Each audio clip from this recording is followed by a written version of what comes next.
ભરૂચ જિલ્લાની અંદર જે ખાનગી શાળાઓ દ્વારા વાલીઓને એનકેન પ્રકારે ચોક્કસ સ્ટેશનરીની અંદરથી જ અને પોતાના લોગોને બ્રાન્ડવાળી પાઠ્યપુસ્તકો ખરીદવા માટે દબાણ કરી રહ્યા હતા એનકેન પ્રકારે, એના વિરુદ્ધની અંદર જિલ્લા શિક્ષણ અધિકારીને આવેદન સ્વરૂપે રજૂઆત કરવામાં આવી હતી અને વાલીઓને આવી ઉગાડી લૂંટમાંથી અને વધારા પૈસા આપીને ચોપડાઓ ખરીદવા માટે મજબૂર કરી રહ્યા હતા. એ બાબતે તેના અનુસંધાનની અંદર જિલ્લા શિક્ષણ અધિકારીએ આવી 2 સ્કૂલોને નોટિસ ફટકારી છે અને દિન 1ની અંદર ખુલાસો આપીને શિક્ષણ સમિતિના કાયદા વિરુદ્ધ કેમ કાર્ય કર્યો છે એ બાબતે એ કર્યો છે ખુલાસો આપવાનો.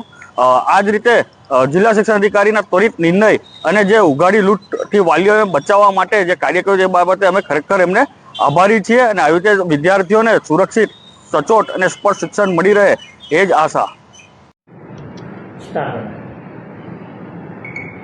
शर्मिला दास, एडमिनिस्ट्रेटर SMCP संस्कार Vidya Bhavan.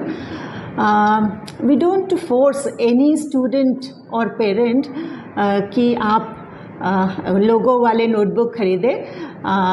If they are convenient with regular lined notebook, हम उसको एक्सेप्ट करते हैं. ज़रूरी नहीं है कि आप लोगो वाला नोटबुक ही खरीदें. और हम ना तो हम किसी स्टूडेंट या फिर पेरेंट को फोर्स करते हैं कि वो कोई स्पेसिफिक दुकान से खरीदे. जो भी उनका कन्वीनियंट शॉप है, they can always purchase the notebooks from there.